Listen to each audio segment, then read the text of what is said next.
नमस्कार श्रोताहरू, यहाँहरूलाई हार्दिक स्वागत गर्न चाहन्छु यो युट्युब मिडिया च्यानलमा। यहाँहरू समक्ष एउटा बिल्कुलै फरक भिडियो लिएर उपस्थित भएको छु। हामी कसरी चाहिँ नि बिजनेसमा सक्सेस हुने अथवा चाहिँ नि के गरेर भने चाहिँ अब सक्सेस हुने लाइफमा भन्ने कुरामा चाहिँ जस्तै कसरी पैसा कमाउने भन्ने विषयमा नै केन्द्रित रहेर यिनै विषयहरूमा केन्द्रित रहेर हामी कुराकानी गरिरहेका छौँ। आजको दुनियाँमा अब के गर्ने भन्ने मान्छेहरूलाई चिन्ता एकदमै बढ्दो क्रममा रहेको छ। हामीले देखिरहेका छौँ हरेकको आफ्नै समस्या रहेको छ र सबैको एउटा केही समस्या छ भने त्यो हो जसरी हुन्छ पैसा कमाउने। कसरी पैसा कमाउनुहुन्छ? कतिपय व्यक्तिहरू जब गरिरहेको हुन्छ। अराउन्ड इन वर्ल्ड 95% पिपुलहरू चाहिँ एकदम नोकरी गर्ने जबहरू गर्ने गरिरहेको छन् र 5% यस्ता व्यक्तिहरू छन् जो चाहिँ होइन बिजनेस गर्नुपर्छ भन्ने त्यो मेन्टालिटीका साथ लागि परेका र सक्सेस भएका भनेको जम्मा 5% हो। नत्र भने उनीहरू खालि बिजनेस गर्छु भन्ने सोच भए पनि जब मेन्टालिटीबाट बिजनेस गरिरहेका हुन्छ भन्ने कुरालाई चाहिँ नि यहाँ केही प्रस्तुत गर्न गइरहेको छु। अब विकल्प के त भन्दा आखिर विकल्प भनेको बिजनेस चाहिँ हो। बिजनेसबाट तपाईँले अति नै धेरै मुनाफा कमाउन सक्नुहुन्छ जति तपाईँले जब गरेर कमाउन सक्नुहुन्न हो। आज यही विषयमा केन्द्रित रहेर केही छोटो कुराकानीहरू राख्ने यहाँहरू समक्ष अनुमति चाहन्छु। हाम्रो नेपाल भनेको कस्तो परिवेशमा हुर्केको देश हो भने एकदम टाढा टाढा समुद्रले नघेरेको, राजनीतिक अस्थिरता, नेताहरूको खिचातानी। म बिल्कुलै नेताहरूको कुरा यहाँ जोड्न चाहन्न, तैपनि केही कुराहरू चाहिँ आउने गर्छ। खास यो राजनीतिबाट एकदमै दूर नै रहने कोसिसमा हुन्छु। तर कुनै पनि देशभित्रको कार्यक्रमहरू अथवा देशभित्रको क्रियाकलाप, सम्पूर्ण क्रियाकलापहरूमा राजनीतिले असर गर्ने हुन्छ।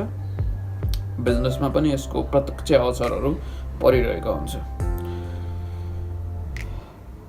बिजनेस हर कोही व्यक्तिले गर्न चाहन्छ, यस कुरामा कुनै दुविधा छैन। कुनै पनि व्यक्तिले अतिरिक्त मुनाफा नै कमाउँ भन्ने नै सोच हुन्छ। र बिजनेसमा यहाँ के भइदियो भने एउटा लगानीको सेक्योर्ड भएन। यहाँ भन्दा एकदमै यहाँ बनाएको भन्दा एकदमै सस्तो मूल्यमा बाहिरबाट सामान आइदिने भयो।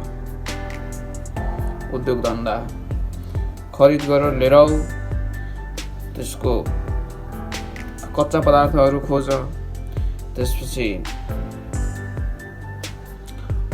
काम गर्ने इम्प्लोयहरू, त्यसको प्रोडक्टिभिटी क्षमता, हरेक कुराहरू चाहिँ विश्लेषण एकदम गर्दाखेरि बाहिरबाट उत्पादित भएर आउने सामानहरूभन्दा यो लगभग तपाईँको धेरै नै हाई हुन जान्छ। त्यसै कारणले गर्दाखेरि चाहिँ यहाँ बिजनेस सफल भइरहेको छैन। मेन पोइन्ट नै यही हो। र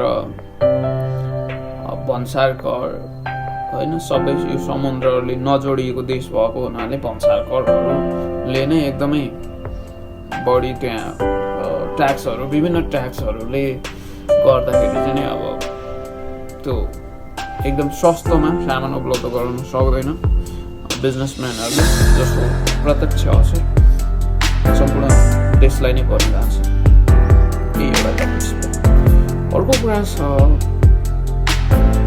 यदि सरकारले कुनै व्यक्ति विशेष अथवा संस्था विशेष अथवा समूह अथवा उद्योग त्यसलाई केही न केही सहुलियतपूर्ण हिसाबले कर्जाहरू उपलब्ध गराउने पनि व्यक्ति व्यवसायले लगानी गरेको छ यदि भने लगानीको सुनिश्चितता गर्ने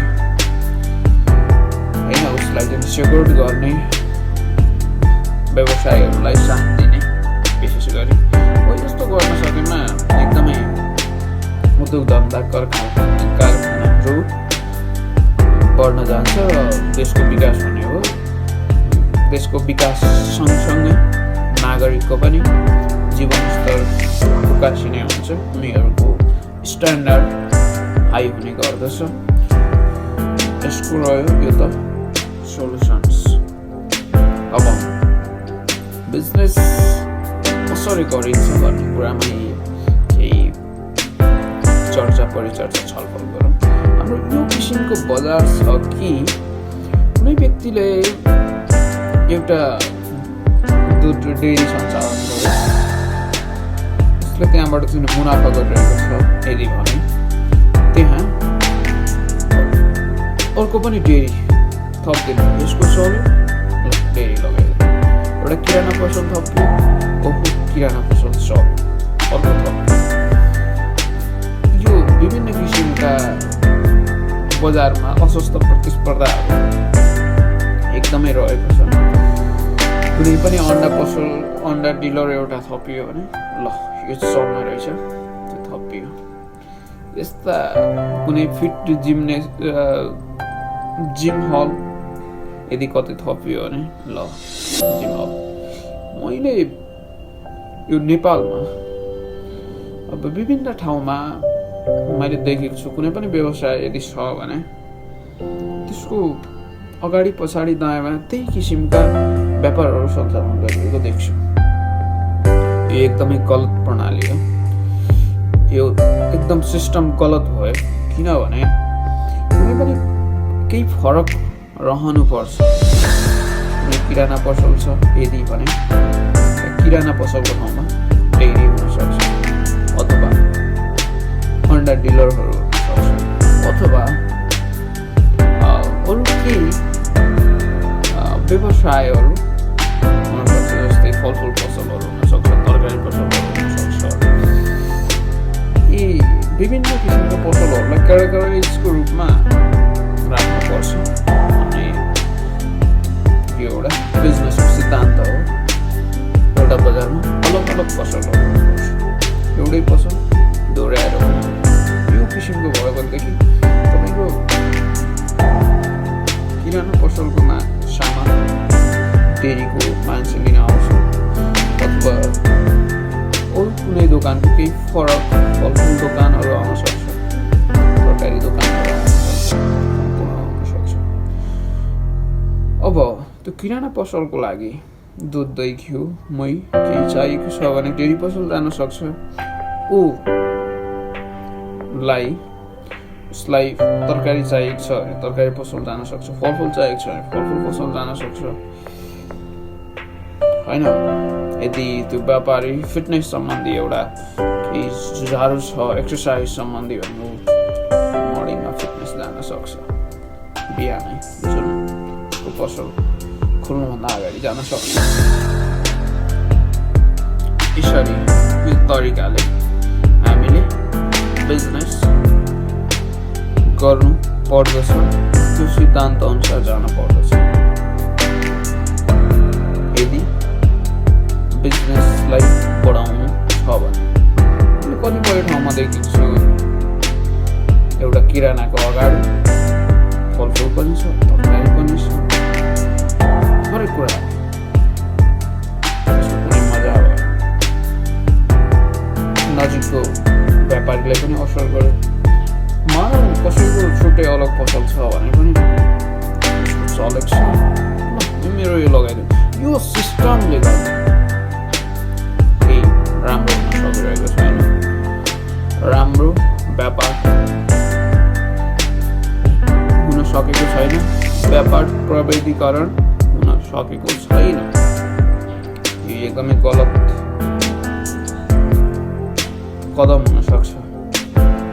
यदि व्यापार गर्ने हो भने केही छुट्टै अलग गर्नुहोस् अरूको भन्दा अलग गर्नुहोस् जे छैन त्यो राख्नुहोस् जे छ त्यसलाई कन्टिन्यू गर्नुहोस्, जे छैन त्यो ल्याएर राख्नुहोस्।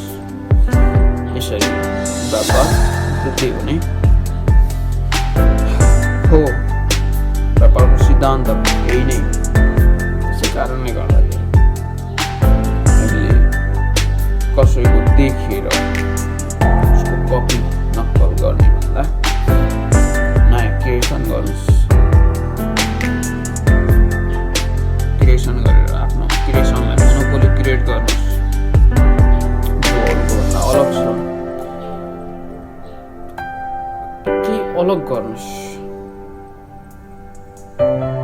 त्यसरी नै तपाईँको व्यापार सफल हुन्छ भन्ने सिद्धान्त हो। अनि त्यसपछि अर्को कुरा रहेको छ, लगानी गर्यो अब भइहाल्छ। सबैभन्दा ठुलो कुरा बिजनेसको लागि मेहनत चाहिन्छ, लगाव चाहिन्छ, झुकाव चाहिन्छ।